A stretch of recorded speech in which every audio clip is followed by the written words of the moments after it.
This season definitely has not gone quite to plan as I'm sure the New York Rangers had hoped for, but there is definitely still hope that next season can actually be a very good one potentially if Chris Drury ends up making the right moves in this upcoming offseason to kind of help, strengthen this team and obviously potentially, change the coaching staff as well. There are definitely a lot of moves that could be made. So we're going to take a look at some of the kind of potential moves that could be made there and kind of take a look at each individual player here on this New York Rangers team, kind of take a look at their contract here and whether or not they could be around for next season. So we're going to go kind of top to bottom here and just kind of go through each player on this roster currently, as there are now some young guys who are getting kind of some key roles here with this team, like a Brandon Offman, like a Gabe Perreault, and Brett Berard could definitely get more of a look at some point, or maybe next season there finally gets more of a consistent look in that top nine. So we're going to take a look at this kind of roster here for the Rangers to kind of see, who can really be a piece going forward with this team and who should be kind of maybe moved away and also maybe let go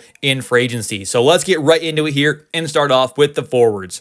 So now for Juuso Parston, where we'll start off here, it definitely makes sense that the Rangers could potentially bring him back in a, kind of a depth role. Maybe he is an RFA, so he's not going to cost a ton. He hasn't played phenomenal in that kind of, somewhat small sample size with the Rangers. So maybe he does get moved away in a trade or something possibly, but I think bringing him back in somewhat of a depth role definitely wouldn't be the worst thing in the world. He still is only 24 years old, so still has maybe a bit of room to grow and continue to get better. Next is Johnny Brodzinski, who is definitely going to be around next season as he has one more season after this one under contract with the Rangers with a cap hit of just $787.5 thousand, less than $800K for a very solid forward. I mean, this is a guy who can pretty much play, anywhere from like second, third, fourth line. I mean, you don't want him in that top six, but if he has to play, a game or two here and there in that top six, it's not the worst thing in the world. But anywhere in that bottom six there, I think he can do a pretty good job. So I think bringing him back for less than $800K is not bad at all. He's been with this team for a while now. He can play center, left wing, right wing. He's a very versatile guy, solid all-around player, producing some pretty good kind of points offensively this year. So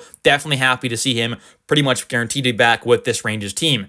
Then you've got Matt Rempe, who obviously will be back with this team. I don't see him being traded away. He is an RFA. He'll get a new contract. He'll be with this team in a fourth line role for the foreseeable future, in my opinion. Then you got Arthur Kaliev, who I don't think is really needed to be brought back. He is an RFA, so maybe you do bring him back. He was picked up off waivers, so they didn't trade anything for him. I think if you just let him kind of walk away there and don't qualify him, it wouldn't be the worst idea in the world. I don't think he's necessarily a guy who you have to bring back.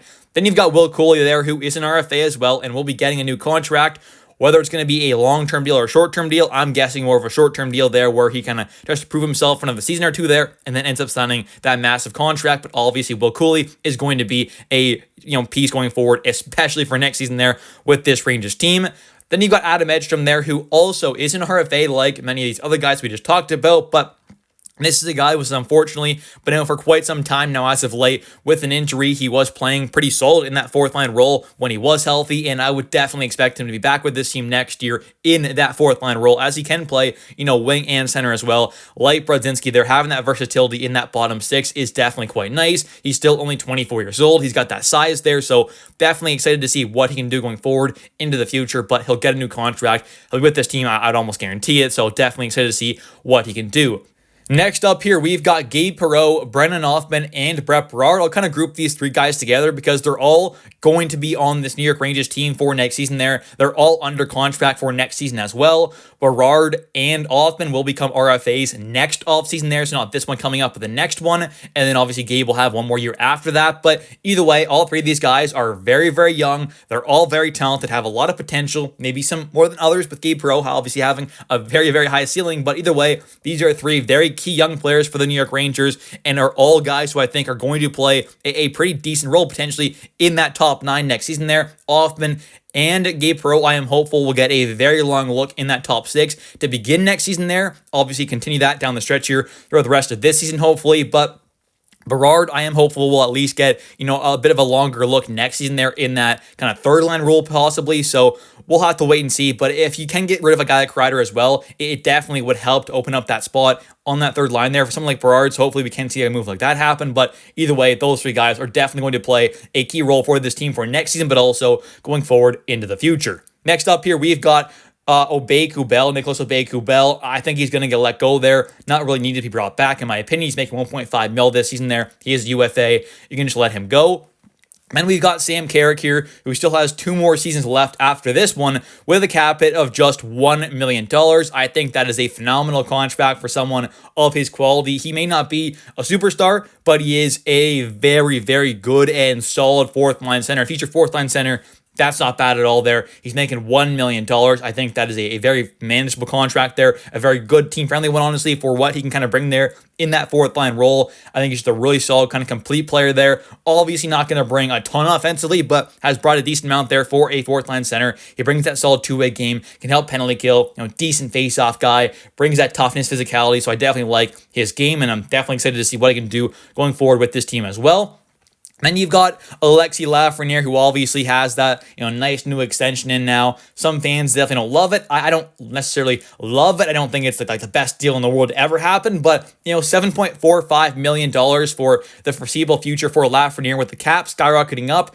As long as he continues to kind of take steps in his game there, which I kind of hope and expect he can, I think this contract's going to be fine there with the cap going up. It may not look like a steal right now, but going forward into the future, 3-4 years down the road, it definitely could look a lot better. Then you've got Vincent Trocheck, who still has quite a few years left with a $5.625 million contract.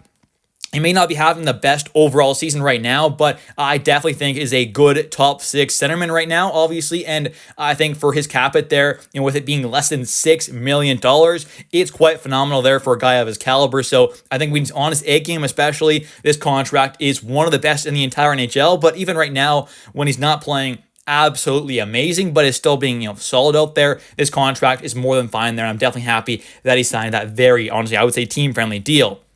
Then you've got Chris Kreider, who after this season has 2 more years left with a cap hit of $6.5 million. I am hopeful that we will see a trade happen there with Kreider to open up a spot for a guy like Brett Berard, obviously. So I think trading him away there, saving that $6.5 million cap, while also opening up a spot for a guy like Berard, who's obviously young, might not be the worst idea at all. Then you've got JT Miller, who obviously still has that nice contract that he signed with the Canucks. Is still going for the Rangers here. That's quite a few more years left with an $8 million cap hit. More than manageable for a guy of his caliber there. He is a number 1 caliber centerman. Obviously, very, very talented star/superstar caliber player. Can definitely be an above a point per game kind of guy while playing a good two-way game there, bringing some physicality, being a good veteran guy. So I definitely am happy that he's on this team and will be a part of this team going forward into the future as well. And, that $8 million cap hit is not bad at all for what he brings.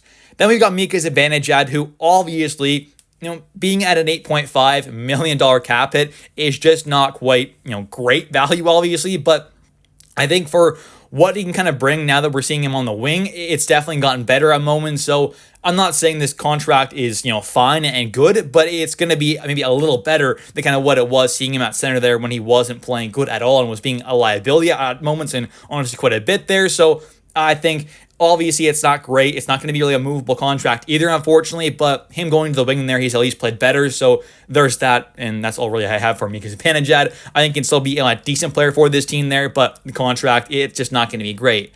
Then you've got our Artemi Panarin, who is obviously the top paid forward on this Rangers team. And him having an $11.642 million contract, it's not bad for what he brings. He's still a superstar kind of forward there. He only has 1 more season left after this one, so he could potentially get an extension in this upcoming offseason, which I would not be against there if it's ideally like a 3-year deal, but 3 or 4 year deal there, something around like a $7 million cap hit. Possibly, if he would sign that, I think it would be a more than fine contract there for a guy like Panarin. And of course, we'll move on to the defenseman now, because there's not really much of a point to talk about the goaltenders, as they're already locked up there for next season. You have Igor, who obviously got that massive, historic goalie extension with an $11.5 million cap hit. And then you've got obviously Jonathan Quick there, who signed an extension with a $1.55 million cap hit there for next season. So both goalies are locked up there. You've got Dylan Garand as that kind of third stringer there. Maybe Callum Tongue is going to be like the 4th or 5th stringer there. So goalies are kind of locked up there. But now for the defensemen, where we have starting off here Calvin DeHaan, who I think could possibly be brought back in kind of a depth role there, maybe as a 7th defenseman, but and him being a UFA very well could end up just walking away. Then you've got Zach Jones, who I don't think will be back on this team next season there. I think moving off of him is probably the right idea for both sides there, Zach and the Rangers themselves. I think with him being an RFA there, hopefully you can get, a pick or a prospect for him, but I really would like to see him, kind of get that move away there for his sake, to get some playing time there and more kind of a look at the NHL level, and, good for his career possibly, and also good for the Rangers as well, just to probably move on at this point. Then you've got Urho Vakanainen, who will be obviously with the team next season there, as he did sign earlier on a 2-year extension with a cap hit of just $1.55 million. Now, I think he is more of a kind of definitely bottom pairing defenseman there, kind of a 6/7 defenseman kind of guy, which if he is that, I think that's not a bad thing at all there. If he's a 6/7 guy, ideally he's a 7 really and truly. So we'll have to wait and see what happens there with him, but having him on this team isn't the worst thing in the world, but you definitely want to see this team add some more kind of higher-end defensemen that they already have right now, obviously.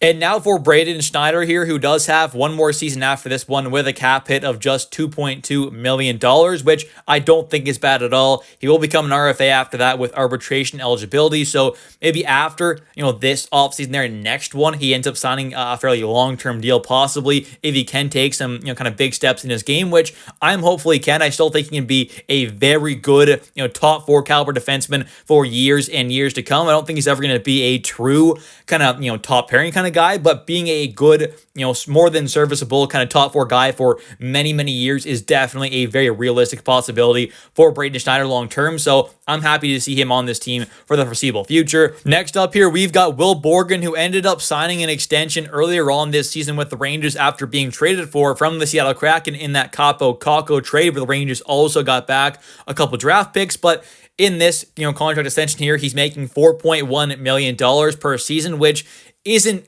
amazing, but it's also not completely terrible. When you take a look at what some guys are going to be making in free agency on this upcoming offseason there, I don't think it's going to look that bad, but it's definitely not an amazing contract, and I don't love it. I just think it's all right, you could say. I mean, I don't think it's going to ruin this team, but it's also not going to be a major, major advantage. So it is what it is there. 4.1 mil for, definitely a kind of serviceable, second pairing kind of guy. Ideally, he is on that kind of third pair, but if he is in the second pair, it is what it is. But this team definitely does need to make, at least one major upgrade on the defensive side of things there, which, if you're able to trade away a guy like Keandre Miller, who only has, just this season left under contract with a cap hit of just $3.872 million, he will become an RFA in this upcoming offseason with arbitration eligibility. If you can ship him off and, get something back for him, that can open up the spot there and also help kind of, save a bit of money there to go out there and be able to kind of add in a real upgrade on the defensive side of things there, which I definitely think is a major, major need. So trading away a guy like Keandre, not signing him to a long-term deal, I think is probably what's best for this team. Even signing him to a short-term deal there, I just don't think is the right move. I think trading him away, getting back what you can for him, and trying to just kind of move on there and then find a major upgrade for that spot is probably what's best for this team. Then you've got Carson Soucy, who is making $3.25 million for next season now. I understand he has not played really good for this team at all, but you also have to remember there that there's not really many defensemen on this team who have played, great or even good or even like above average this season there. Most guys on this team haven't played the best defensively, so I don't think you can get too mad at Carson Soucy there. Now, I understand fully he has not played great, and we obviously gave up a decent amount for him there, a very, very high-end kind of third-round pick for Carson Soucy there, being the San Jose third. So it's a little unfortunate, but I think that, Carson Soucy going forward for next season can hopefully be a serviceable defenseman for this team. The cap hit, theoretically isn't too bad for what he can bring, but if he's going to play like this next season there, it's not going to be the best, but I think he definitely can be better than what we've seen so far this season there if he does have, a full offseason with his team, and, we get some upgrades on this defense side of things there, a new coaching staff potentially as well. It definitely could be, an all right contract for next season. And finally, we have Adam Fox, who still has that nice contract with a $9.5 million cap hit. It's not bad at all. It's actually a pretty decent one, honestly, when you take a look at some of the other deals that are being handed out. It's running until 2029. It's not a bad deal at all. I'm happy that he's on this team, and he's obviously, by far, the number one defenseman on the New York Rangers. Anyways, thank you all so much for watching today's video. If you have enjoyed it, definitely don't forget to hit that like and subscribe button for daily New York Rangers content. And of course, don't forget to comment down below your thoughts on today's video. Which players do you want to see back on this team next season there? Which players do you not want to see back? Let me know your thoughts in the comment section down below. I'll catch you next one, and let's go Rangers.